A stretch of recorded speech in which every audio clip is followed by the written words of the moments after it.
room, Catherine spent hours, planning decades into the future, imagining a Thornhill estate populated by 100 or more workers, all descended from her, all genetically and psychologically bound to the land. In her mind, she was creating something revolutionary. A plantation that would never face labor shortages, never require expensive purchases of new workers, never risk mass escapes because the enslaved population would have nowhere else to go. In the most literal sense, they were family. Even tighter control over the plantation's social structures, the practical implementation of this vision required Catherine to exert. Based on their roles in her program, she began separating the children into different groups. In or near the main house, the special children, her own biological offspring, continued living. At a distance, the other enslaved children were kept, sleeping in the quarters, working in the fields as soon as they were old enough. But these other children, too, Catherine needed. For the genetic mixing she envisioned, they were necessary.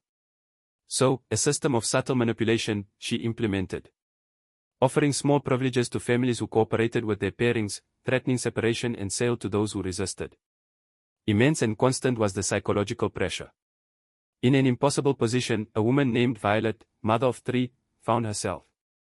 In 1860, Catherine had decided that Violet's eldest daughter, a girl of 14 named Sarah, should be paired with one of the older field hands, a man in his 30s named Elijah. Terrified, she was still a child and Elijah was old enough to be her father. To wait, to give Sarah more time, Violet begged Catherine. Catherine's response was cold. "You have 2 younger daughters, Violet. Would you prefer I sell them to settle this matter? Or will Sarah do her duty to this estate and to you?" That autumn, Sarah was paired with Elijah. 9 months later, she gave birth to a daughter and died from complications of the delivery. 15 years old, she was. From the loss, Violet never recovered. Mechanically, she continued working, speaking to no one, and in 1862, she walked into the Savannah River and drowned herself.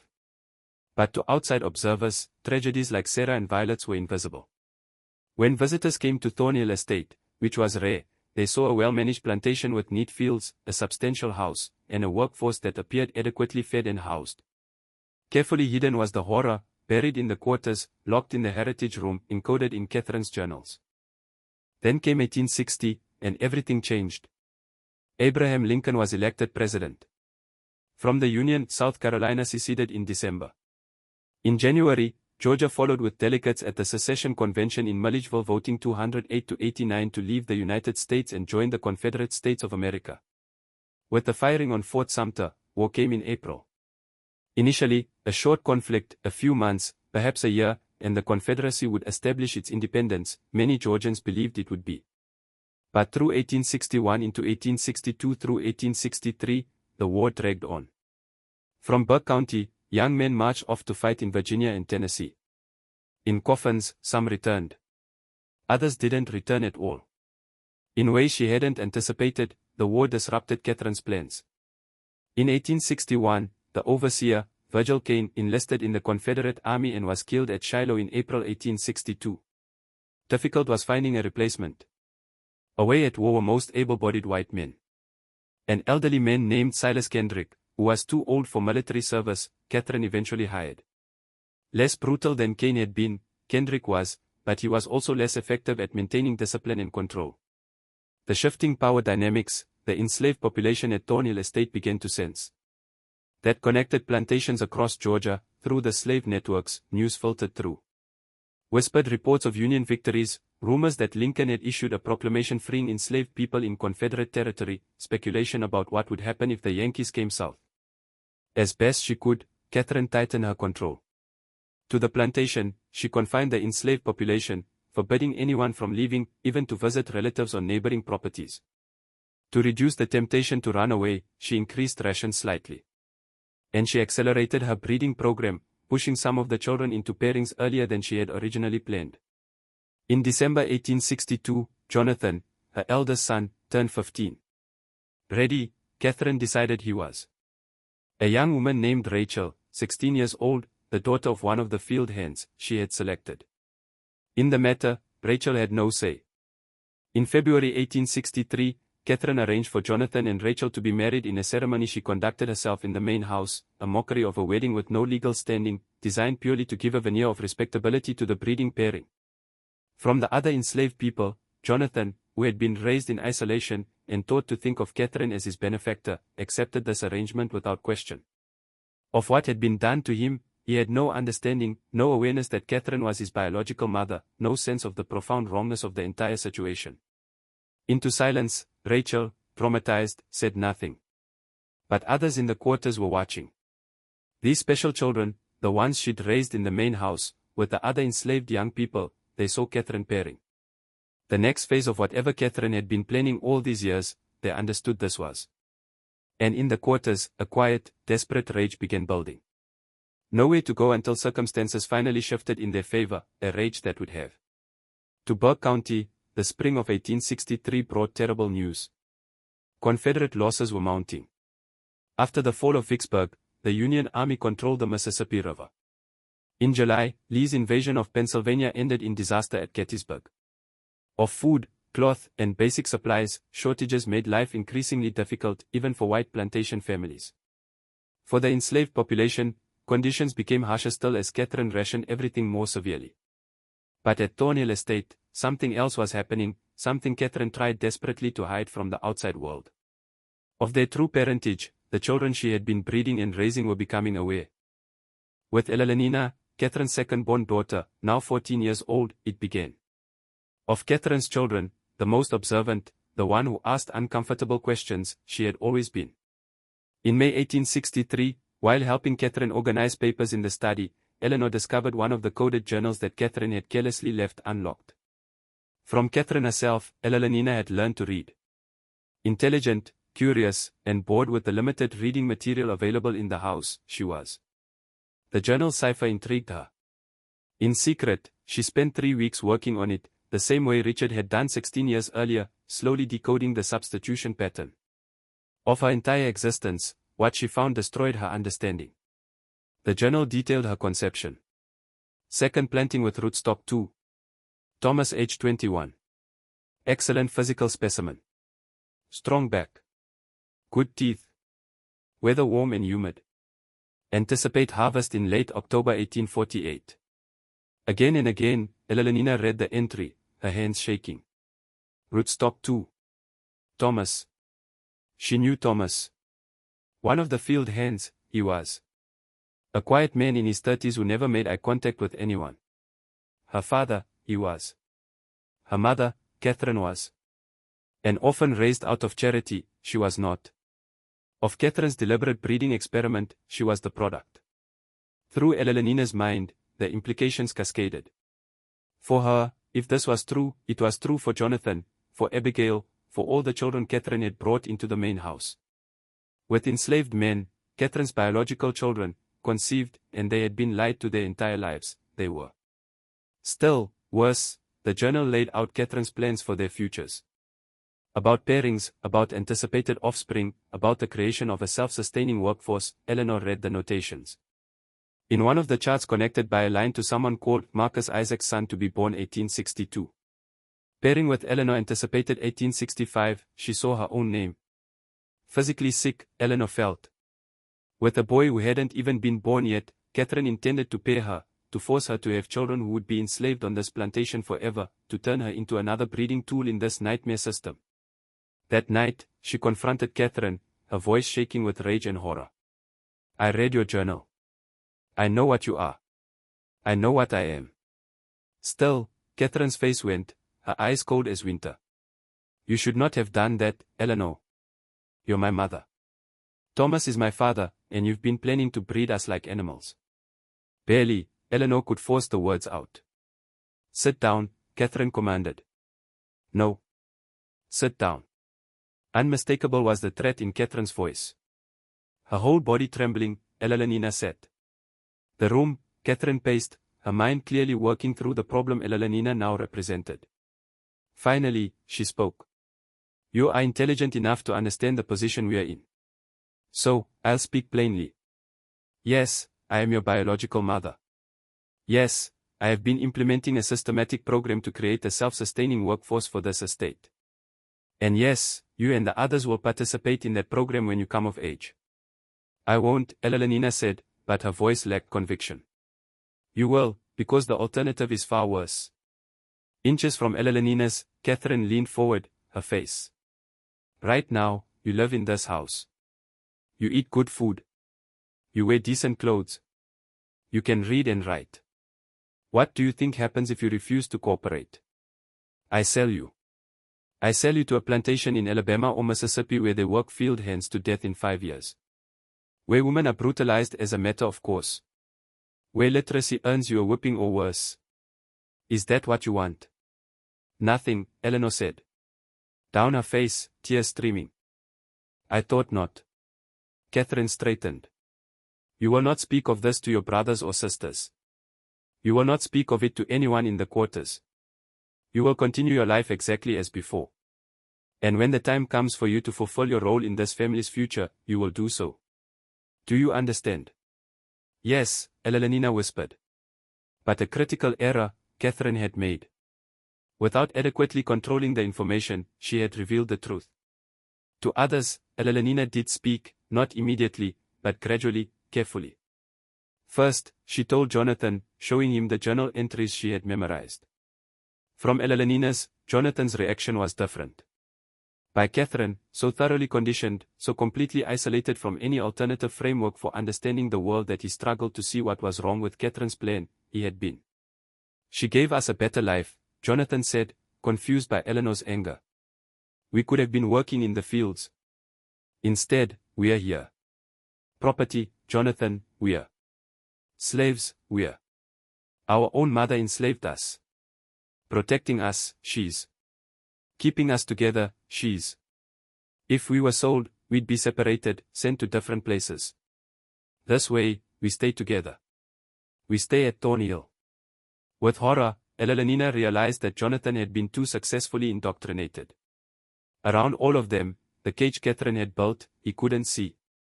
But Abigail, 13 years old and sharp as glass, understood immediately when Eleanina told her. And Margaret, at 12, understood, too. To fully grasp it, the younger children were still too young. But the older ones, they knew now. What they were and what Catherine intended for them, they knew. In the main house, the knowledge changed the atmosphere. That shift in the air, the way her children looked at her now, Catherine felt it. Yes, there was fear, but also something else. Calculation, waiting. Their time, they were biding, and Catherine knew it. She considered her options. The older children, she could sell, eliminate the problem, but that would waste years of investment and planning. Severely enough to break their spirits, she could punish them, but physical brutality might damage them in ways that would interfere with the breeding program. Healthy, capable of bearing children, she needed them. So, a different approach, Catherine chose. Through someone else, she would demonstrate the consequences of disobedience. In August 1863, a young woman named Grace tried to run away from Thornhill Estate. 17, pregnant, and desperate, she was. Against her will, she had been paired with one of the field hands, and she couldn't bear the thought of bringing a child into the system. At night, she ran, heading east toward the Savannah River, hoping to somehow cross into South Carolina, and from there make her way to Union lines. Within 12 hours, she was caught. To a creek 3 miles from the plantation, the dogs tracked her. Back, she was brought, locked in one of the outbuildings. And the next morning, Catherine assembled everyone, all the enslaved people, including a special children from the main house in the yard between the quarters and the mansion. Out, Grace was brought, her hands tied. On the porch of the main house, Catherine stood, her face expressionless. Her responsibilities to this estate and to all of you, this woman attempted to abandon. The family we have built here, she attempted to destroy. Severe must be the penalty for such betrayal. Brutal was what followed. Publicly, Grace was whipped. 20 lashes administered by the elderly overseer Kendrick, who carried out the punishment with grim reluctance. All the children watch, Catherine made, including her own biological offspring. Clear was the message. To those who try to leave, this is what happens. But again, Catherine had miscalculated. Into submission, the public punishment didn't terrify the enslaved population. Instead, for them, it clarified something. To maintain her control, Catherine was willing to use extreme violence, which meant she was afraid. And if she was afraid, that meant they had more power than they'd realized. Through the quarters in the weeks that followed, whispers began circulating. About waiting for the right moment, whispers. About what would happen when the war ended, because surely it would end and surely the Yankees would come south and surely things would change, whispers. Until then, all they had to do was survive. These whispers, Elenina heard. When Catherine wasn't watching, she began spending time near the quarters, developing relationships with the other enslaved people she had been kept separate from her entire life. Catherine had never told her. She learned things about her father Thomas, about the other men Catherine had used, about the woman who had died or been broken by Catherine's program. One evening in October, Elenina met with a group of the older enslaved women in the woods beyond the quarters. In the darkness, they sat in a circle, speaking in low voices. With something between pity and respect, a woman named Hope, in her 40s, looked at Elenina. "Your mama. She thinks she made something special here," Hope said quietly. "Thinks she made family. But all she did was make people who hate her in ways she can't even understand. When the war ends, what happens?" Eleanor asked. "On who wins, depends," Hope replied. "Yankees win. We are free. Confederates win. Things stay the same or get worse. But either way, your mama can't keep doing what she'd been doing. Too many people know. Too many people angry. Something got to break. What if we made it break?" Elena asked. In surprise, the woman looked at her. Forward, Hope leaned. "What you saying, child? What if we didn't wait for the war to end? What if we ended this ourselves?" In the air, dangerous and intoxicating, the idea hung. One of the younger women, Anna, spoke up. "You talking about running, taking everyone and running, or fighting?" "Fighting," Eleanor said. "There's only Mrs. Catherine and old Mr. Kendrick. There are 40 of us and 20 of them are children." "Practically," Hope said. "And where are we going to go? Confederates catch runaways. They kill us or sell us further south. And you? You think they're going to see you as one of us or one of them?" Because she didn't know the answer, the question stung. Catherine's daughter, she was. In the main house, she had grown up. She could read and write. Than most of the people in the quarters, her skin was lighter. If things came to violence, would they even accept her? Before Elenina could respond, through the underbrush, they heard footsteps crashing. Into the darkness, everyone scattered, melting. Toward the main house, Elenina ran, her heart pounding, wondering if someone had heard their conversation, if Catherine would find out, if everything was about to collapse. But no punishment came. Normally, the next day passed and the day after that. Detection, it seemed they had escaped. But the seed had been planted. That they didn't have to passively wait for external forces to free them, the idea. Themselves, they could act. Through the quarters like a fever, that idea began spreading. The change, Catherine sensed but couldn't identify its source. Her surveillance, she increased, had Kendrick patrol the quarters at night, restricted movement even further. With each passing week, the tension at Thornhill Estate grew thicker. On the horizon, it was like watching a storm build. Dark clouds massing, electricity charging the air, for the lightning to strike, everyone waiting. In March of 1864, the break came, but not in the way anyone expected. Through Burke County, a unit of Confederate cavalry came, requisitioning supplies from plantations, food, horses, cloth, anything useful for the war effort. But comply, Catherine had no choice. Corn, preserved meat, and 2 of the plantation's best horses, she provided. Only one night, the soldiers stayed, camped in the fields beyond the quarters, and departed at dawn. But consequences, their presence had. About the war's progress, the soldiers spoke openly, and the news was bad for the Confederacy. Through Georgia, Sherman was pushing. From multiple directions, Union forces were closing in. Fatalistically about the war being lost, about going home, about the impossibility of maintaining the fight much longer, some soldiers spoke. Every word, the enslaved population at Thornhill Estate heard. Through the quarters, hope surged. Freedom was coming. Months or weeks, it might be, but it was coming. A little longer, all they had to do was hold on. Except Catherine, sensing this hope and terrified by what it meant for her long-term plans, decided to act decisively. If the Confederacy fell, if the enslaved population was freed, everything she had built would collapse. Her special children would leave. Her breeding program would end. For nothing, 16 years of work would be. That happened, she couldn't allow. On the night of March 17, 1864, Catherine gathered her biological children in the main house. Jonathan, Elenina, Abigail, Margaret, Samuel, William, Henry, Caroline, and the 3 youngest who were still infants.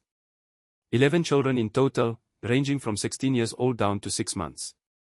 Things are going to change very soon, Catherine told them, her voice calm, but her eyes intense. The war may end badly for us. The Yankees may come. There may be attempts to take you away from me, to destroy our family. I cannot allow that to happen. Down her spine, Elenina felt eyes slide. What are you planning? Our future, we're going to secure, Catherine said. Tonight. To the heritage room in the east wing, the room none of them except Jonathan had ever been allowed to enter, she led them. The oil lamps, Catherine lit, illuminating the shelves of journals, the vials of hair samples, the elaborate family trees drawn on paper and pinned to the walls. This is our legacy, Catherine said. This is what we've built together, and no one is going to take it from us. From a locked cabinet, Catherine withdrew a small wooden box. Several glass bottles containing clear liquid were inside. This is a medicine called laudanum, she explained. In small doses, it provides relief from pain. In larger doses, it provides eternal peace. Abigail gasped. You want to poison us? Protect you, I want to, Catherine corrected, her voice taking on an edge of desperation. If the Yankees come, if they free the others, where will you go? You're not white enough to live in white society. You're not fully black in their eyes either. Outcasts, you'll be, owned by no one, belonging nowhere. Is that better than staying here, staying together, staying with me? Yes, Eleanor said firmly. Better than this, anything is. Hardened, Catherine's face. Too young to understand, yo. All of you are too young. But I am your mother and I know what's best for this family. Toward the bottles, she moved, but between her and the others, Jonathan stepped. 16, nearly as tall as Catherine, and something in his face had changed, he was. No, he said quietly. Jonathan, don't be foolish. The plan, you understand. You've always understood. What you told me, I understood, Jonathan said. But the journals, Eleanor showed me. About us, about Father Isaac, about Father Thomas, about all of them, I read what you wrote. What you did, I know. What you are, I know. Your mother, I am. A monster, you are, Jonathan said, and his voice broke on the word. Her, Catherine slapped, a sharp crack that echoed in the small room. How dare you? After everything I've given you, after everything I've sacrificed. Nothing, you sacrificed, Elenina said, stepping forward to stand beside Jonathan. People, you used. Them, you destroyed. Us, you destroyed. At her children, Catherine looked, seeing them clearly, perhaps for the first time. Against her, they were united. What was happening, even the younger ones who didn't fully understand, sensed the confrontation and stood with their older siblings. Them, she had lost. In that moment, a final desperate decision, Catherine made. If she couldn't keep her children, if they were going to reject her and leave her and destroy everything she had built, then she would at least preserve the record of what she had accomplished. What Catherine Thornhill had created, future generations would know, even if the creation itself had failed.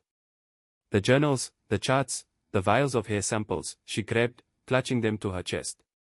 Me, you think you can escape? None of this happened, you think you can pretend? These records will survive. What I built here, they'll prove. I was right, they'll prove. Past her children, she pushed and ran from the room, carrying the physical evidence of her crimes. After her, Jonathan and Elenina chased, but faster, Catherine was, driven by manic energy. Through the main house, out the front door, across the yard toward the quarters, she ran. On who you asked, what happened next depended. Slightly differently, multiple testimonies would later conflict, each person remembering the events, shaped by their own trauma and perspective. That Catherine reached the quarters carrying her journals and specimens, what is certain is. That the enslaved population, roused by the commotion, emerged from their cabins to see the mistress who had tormented them for 16 years running toward them in the darkness, clutching the evidence of her atrocities, what is certain is. That someone, maybe Hope, maybe one of the men, maybe several people at once, decided that this was the moment. What is certain is, this was when it ended. That night, Catherine Thornhill disappeared. In the mud outside the quarters, her journals were found scattered. Pages torn and muddy. Smashed were the vials of hair samples. Burned were the charts. And simply gone, Catherine herself was. The quarters minutes after their mother, Jonathan and Eleanor reaching, found chaos. People shouting, running in different directions, the acrid smell of smoke where someone had lit a fire to burn Catherine's papers. But no, Catherine. Where is she? Jonathan demanded. With an expression he couldn't read, Hope looked at him. Gone. That's all you need to know. Gone, and she ain't coming back. What did you do to her? What she had coming, Hope said simply. Now, a choice you got, boy. About your mama, you can raise hell, or you can understand that justice got done here tonight and let it rest. At Eleanor, Jonathan looked. Pale, her sister's face was, her eyes wide, but she nodded slowly. Let it rest, she whispered. The next morning, missing, Catherine Thornhill was reported. The property, old Mr. Kendrick, the overseer, searched, but found nothing. In Usboro, he reported the disappearance to the sheriff, who came out to investigate, but ultimately concluded that Mrs. Thornhill had likely fled the area in fear of advancing Union forces, a reasonable assumption given the deteriorating military situation. Of what had happened, no one from the quarter spoke. Nothing, Jonathan and Eleanor and the other children said. That Catherine Thornhill disappeared on the night of March 17, 1864 and was never seen again, the official record simply states. But the truth everyone at Thornhill Estate knew, even if they never spoke it aloud. That night, Catherine had been killed. Somewhere on the plantation's 1,700 acres, her body had been disposed of, and her children, her biological offspring, her breeding experiments, her legacy, had chosen to let her murderers go unpunished because they understood that their mother had earned her fate. 14 months later, the war ended. Through Georgia in late 1864, General Sherman's army swept, though they passed 30 miles north of Burke County and never came directly to Thornhill Estate. In April 1865, the Confederacy collapsed. To the enslaved population of Georgia, freedom came through a combination of military occupation, the 13th Amendment, and the simple fact that the system of bondage could no longer be maintained. At Thornhill Estate, complicated was the transition. As Catherine's eldest child, Jonathan had some legal claim to the property, but his status was ambiguous. Under Georgia law, legally enslaved, but also Catherine's biological heir. In Usboro, lawyer Talbot tried to sort out the mess, but eventually gave up. Into a kind of legal limbo, the property fell. Within weeks of emancipation, most of the formerly enslaved population left Thornhill Estate. Across Georgia and beyond, they scattered, seeking family members who had been sold away years before, looking for opportunities in cities or simply putting as much distance as possible between themselves and the site of their suffering. Some stayed, at least initially. Hope remained, helping to organize those who had nowhere else to go. Thomas stayed, Eleanor's biological father, who finally, after 16 years, was able to acknowledge his daughter openly. About Catherine, about what had been done to him and to Eleanor, they had one conversation, and then they never spoke of it again. Too deep, too tangled with the fundamental wrongness of the entire situation, the pain was. Herself, Eleanor stayed at Thornhill Estate until 1867. In those years after the war, she learned how to exist as a free person, though the psychological damage of her childhood never fully healed. To Savannah, she eventually moved where she worked as a seamstress and married a carpenter named William Foster. Children, she never had. About her mother or her childhood, she never spoke publicly. In 1903, when she died, of Thornhill Estate or Burke County, her obituary made no mention. At the plantation longer, Jonathan stayed, trying to work the land with a small group of freedmen who remained. But the cotton market was depressed, the soil was exhausted, and through the black community in Burke County, the property's reputation had begun to spread. By 1869, Jonathan gave up and abandoned the estate. West, he drifted, eventually settling in Texas under an assumed name. In 1891, he died, and his few possessions included a small notebook where he had written over and over in tiny script. I did not choose this. I did not choose this. I did not choose this. Rapidly, Thornhill Estate itself decayed. In a suspicious fire in 1871, the main house was partially burned into ruin, the remaining structures fell. For unpaid taxes, the land was eventually seized and sold at auction in 1878 to a timber company that cleared the old-growth trees and divided the property into parcels. But in 1871, something was discovered that brought the entire story back to public attention, at least briefly. On a neighboring property, a well driller working accidentally broke through into an old system on what had been Thornhill land. 30 feet below ground, inside the system, was a skeleton. Mostly intact, the remains were preserved by the cool, dry conditions. To a woman, probably in her 30s or 40s, they belonged. From the 1860s, scraps of cloth suggested a dress. Near the skeleton, a corroded metal locket found contained two miniature portraits, a man and a young boy. In Usboro, the coroner examined the remains and concluded the woman had died from blunt force trauma to the skull. In an unmarked grave in the county cemetery, the skeleton was buried. As unknown female discovered former Thornhill property, 1871, the official record identified the remains only. But in Burke County's black community, people knew who it was. In kitchens and churches, in encoded language that protected those who had been present that night in March 1864, the story had been passed down in whispers. By the people she had enslaved and brutalized, they knew Catherine Thornhill had been killed. In a deep well or system, they knew her body had been hidden. Of a kind, had been done, they knew justice. Over the years, more information emerged, though always fragmentarily, always incompletely. In 1889, a man on his deathbed in Alabama confessed to a minister that he had helped murder his former mistress in Georgia during the war. No name, no details, he provided, but the minister noted the confession in his records. In 1902, a woman in Savannah, Hope's granddaughter, wrote a short memoir that mentioned the night the devil mistress disappeared and nobody mourned her. In 1923, the most damning evidence came to light when a historian researching Burke County's Civil War history discovered a cache of letters in the courthouse basement. Among them was a letter written in 1865 by Union Captain Samuel Reynolds, who had commanded one of the first federal units to enter Burke County after the war ended. Reynolds wrote, "We discovered disturbing evidence at a property called Thornhill Estate, indications of systematic breeding experiments conducted by the late owner upon enslaved persons, including her own biological offspring.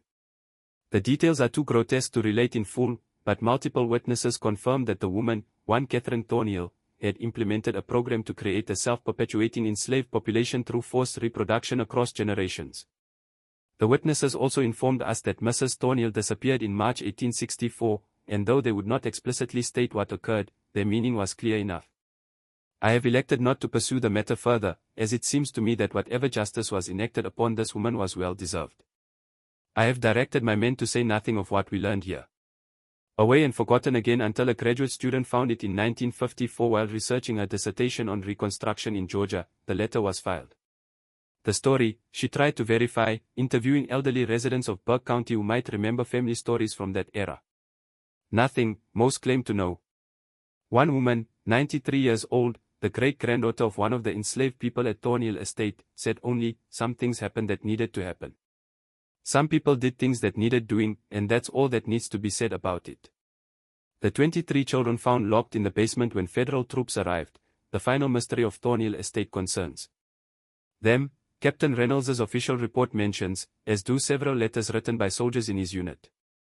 With freedmen families in Burke County and surrounding areas, the children were freed and placed.